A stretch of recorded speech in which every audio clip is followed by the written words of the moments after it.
ایک صحابی رسول سے زنا سرزد ہو گیا۔ وہ صحابی نبی کریم صلی اللہ علیہ وآلہ وسلم کی خدمت میں حاضر ہوئے اور عرض کیا، یا رسول اللہ صلی اللہ علیہ وآلہ وسلم، مجھ سے بھول ہو گئی ہے، میں زنا کر بیٹھا ہوں۔ میں پکا وعدہ کرتا ہوں، پکی توبہ کرتا ہوں کہ اپنی زندگی میں کبھی زنا نہیں کروں گا۔ میں اپنے کیے پر بہت شرمندہ ہوں، مجھے میرے کیے کی معافی کیسے ملے گی؟ نبی کریم صلی اللہ علیہ وآلہ وسلم نے فرمایا، تم صرف ایک کام کر لو، تمہاری توبہ قبول ہو جائے گی۔ جو دنیا میں زنا کرتا ہے، بروز قیامت اسے انسان کا انجام کیا ہوگا؟ جو مرد کسی عورت کو زنا کرنے کے لیے مجبور کرتا ہے، قیامت کے دن ایسے شخص کا انجام کیا ہوگا؟ جو عورت اپنی اداؤں سے کسی مرد کا دل بہلاتی ہے، قیامت کے دن اس عورت کا انجام کیا ہوگا؟ اجنبی عورت سے زنا اور ہمسائے کی عورت سے زنا میں فرق ہے۔ عام اجنبی عورت سے زنا کی سزا کیا ہے اور ہمسائے کی عورت سے زنا کی سزا کیا ہے؟ اس میں کوئی شک و شبہ والی بات نہیں کہ زنا بہت بڑا جرم ہے۔ نبی کریم صلی اللہ علیہ وآلہ وسلم نے فرمایا، جب میں معراج کی رات جہنم کا مشاہدہ کر رہا تھا کہ میں نے دیکھا کچھ لوگ جو اچھا خوشبودار گوشت چھوڑ کر بدبودار اور گندا گوشت کھا رہے تھے۔ میں نے جبرائیل علیہ السلام سے پوچھا کہ یہ کون ہیں؟ تو جبرائیل علیہ السلام نے فرمایا، آپ کی امت کے کچھ لوگ جو زنی ہیں۔ اپنے حلال کو چھوڑ کر حرام کی طرف متوجہ کرتے تھے۔ زنا بہت بڑا گناہ ہے۔ قرآن پاک اور حدیث میں زنا کی سخت مذمت بیان کی گئی ہے۔ حدیث شریف میں ہے، ساتوں آسمان اور ساتوں زمین شادی شدہ زنی پر لعنت کرتی ہیں، اور جہنم میں ایسے لوگوں کی شرمگاہوں سے بدبو پھیلے گی کہ جس سے اہل جہنم بھی پریشان ہوں گے۔ نبی کریم صلی اللہ علیہ وآلہ وسلم کی خدمت میں ایک عورت آئی اور کہنے لگی، مجھ سے گناہ ہو گیا ہے، میرے پیٹ میں ایک ناجائز بچہ ہے۔ آپ صلی اللہ علیہ وآلہ وسلم نے فرمایا، میں کیسے مان لوں؟ مگر اس عورت میں گناہ کا احساس تھا۔ آپ صلی اللہ علیہ وآلہ وسلم نے فرمایا کہ جاؤ، بچہ پیدا ہونے کے بعد آنا۔ جب عورت دوبارہ آئی، بچہ اس کی گود میں تھا۔ تو عورت بولی کہ اب میں کیا کروں؟ آپ صلی اللہ علیہ وآلہ وسلم نے فرمایا کہ بچے کی غلطی نہیں، تمہاری غلطی ہے۔ واپس جاؤ، اسے دودھ پلاؤ، جب 2 سال کا ہو جائے تب آنا۔ 2 سال بعد آئی تو رونے لگ گئی اور بولی، اللہ کے رسول صلی اللہ علیہ وآلہ وسلم، ساری رات مجھے نیند نہیں آتی، گناہ سونے نہیں دیتا، اگر آج مر گئی تو اللہ کی بارگاہ میں کیا جواب دوں گی؟ تو آپ صلی اللہ علیہ وآلہ وسلم نے فرمایا کہ بچہ ایک صحابی کو دے دو، وہ اس کی بچوں کی طرح پرورش کرے گا۔ جب وہ عورت فوت ہوئی تو آپ صلی اللہ علیہ وآلہ وسلم نے 2 صحابیات کی ڈیوٹی لگائی اور فرمایا کہ اسے غسل دو، کفن بھی پہناؤ۔ جب سب کام ہو گیا تو حکم دیا، میں خود اس کا جنازہ پڑھاؤں گا۔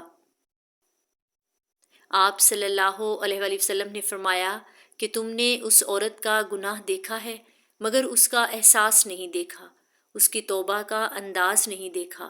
آپ صلی اللہ علیہ وآلہ وسلم نے فرمایا کہ اس نے اتنی اعلیٰ درجہ کی توبہ کی ہے کہ اگر ساری امت میں بانٹ دو تو اس کی بخشش فرما دے۔ ایک نوجوان صحابی مدینہ منورہ میں ان کی شادی ہوئی۔ ایک دن شیطان نے بہلا دیا، ان کو انصاری لونڈی پر مائل کر دیا۔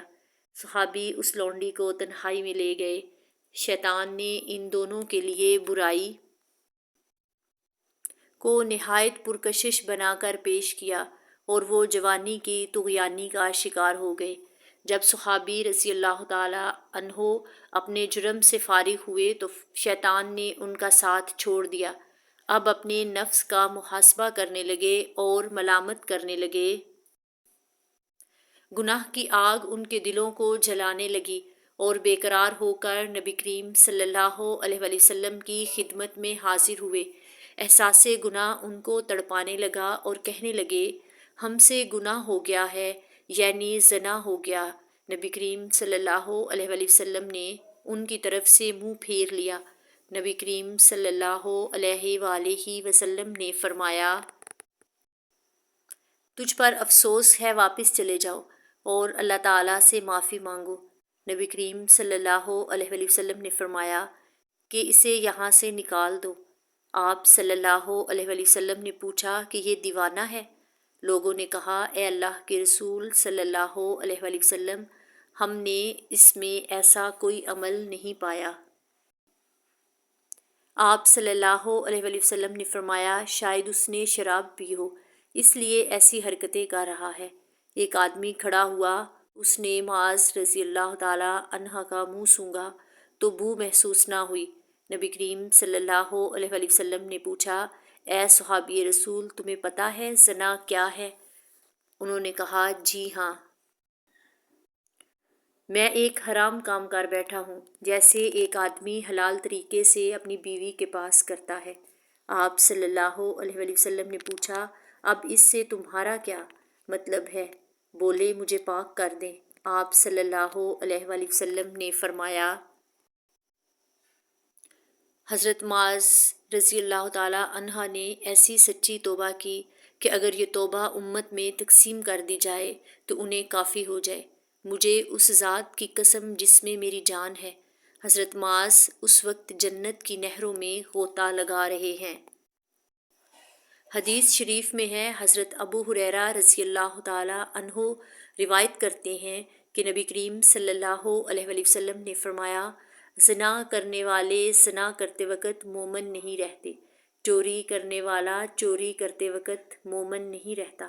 حضرت ابو امامہ رضی اللہ تعالی عنہ سے مروی ہے، ہر گناہ اللہ تعالیٰ کی نافرمانی ہے۔ اللہ تعالیٰ کا نافرمان دین اور دنیا میں کہیں چین اور سکون نہیں پا سکتا۔ گناہ کرنے والے کی زندگی تلخ کر دی جاتی ہے۔ اللہ تعالیٰ کا ارشاد ہے، جو شخص میری نصیحت سے انکار کرے گا تو اس کے لیے قیامت سے پہلے دنیا میں، قبر میں اور مشکل کا جینا ہو جائے گا۔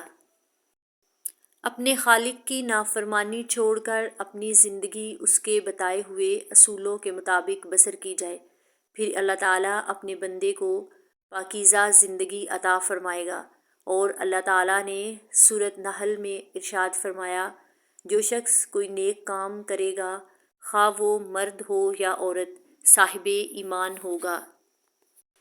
نبی کریم صلی اللہ علیہ وآلہ وسلم نے فرمایا، اے مسلمانوں، زنا سے بچو، اس لیے کہ اس میں بہت سے نقصانات ہیں۔ دنیا کے نقصانات میں سب سے پہلے ایک زنا کرنے والے کے چہرے کی رونق ختم ہو جاتی ہے۔ زانی ہمیشہ غربت کی زندگی بسر کرتا ہے۔ زانی کی عمر ہمیشہ کم ہوتی ہے۔ زنا کرنے والے سے اللہ تعالیٰ ناراض ہو جاتا ہے۔ زنا کرنے والے کے اعمال نامہ بہت برا ہوتا ہے۔ زانی ہمیشہ دوزخ میں رہے گا، دنیا اور آخرت میں ذلیل و خوار ہوتا ہے۔ نبی کریم صلی اللہ علیہ وآلہ وسلم نے فرمایا، تم لوگ اپنی نظروں کی حفاظت کرو، اپنے چہرے کو سیدھا رکھو، زنا سے فقر و فاقہ پیدا ہوتا ہے۔ حضرت عبداللہ بن عمر رضی اللہ تعالی عنہ سے مروی ہے کہ نبی کریم صلی اللہ علیہ وآلہ وسلم نے ارشاد فرمایا کہ جب حکمران ظلم کرے، جب زکوٰۃ روک لی جائے، جب زنا کاری پھیل جائے تو کافروں کا غلبہ دیا جاتا ہے۔ اپنے معاشرے کی پاکیزگی کی حفاظت کرنا، ہر مسلمان کی عزت و نفس کی پاکیزگی باقی رکھنا۔ رسول اللہ صلی اللہ علیہ وآلہ وسلم نے فرمایا کہ روزانہ آدھی رات کو آسمان کے دروازے کھول دیے جاتے ہیں، ایک فرشتہ پکارتا ہے، کوئی ہے دعا کرنے والا جس کی دعا قبول کی جائے، کوئی مصیبت زدہ جو دعا کرے اور اس کی دعا قبول کی جائے۔ اللہ تعالیٰ ہر مسلمان کی دعا قبول کرتا ہے سوائے زنا کرنے والے کے۔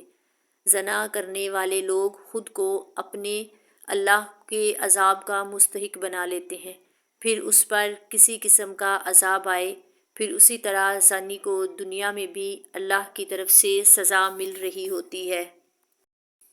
حضرت انس رضی اللہ تعالیٰ عنہ بیان کرتے ہیں کہ نبی کریم صلی اللہ علیہ وآلہ وسلم نے فرمایا، دو گناہ ایسے ہیں جن کی سزا جلدی یا دیر دنیا ہی میں دے دی جاتی ہے، زنا اور ماں باپ کی نافرمانی کرنے والے کی۔ حضرت ابو امامہ رضی اللہ تعالیٰ عنہ بیان کرتے ہیں کہ نہ ہی اللہ تعالیٰ ان کی طرف نظر کرم فرمائیں گے اور ان کے دردناک عذاب ہیں، ایک بوڑھا زنی، جھوٹا حکمران اور چوتھا متکبر فقیر۔ زنا کرنے والے پر اللہ تعالیٰ کا غضب اور غصہ بھڑکتا ہے۔ اللہ تعالیٰ قیامت کے دن تین لوگوں سے غصے کی وجہ سے بات نہیں کریں گے اور نہ ہی جنت میں داخل ہونے دیں گے۔ کسی غیر شخص کی بیوی سے زنا کرنے والے پر قیامت کے روز سانپ مسلط کر دیے جائیں گے۔ اللہ تعالیٰ ہماری حفاظت فرمائے، آمین۔ ہمیں برے اعمال سے بچائے، آمین۔ ہم پر اپنی رحمت نازل فرمائے۔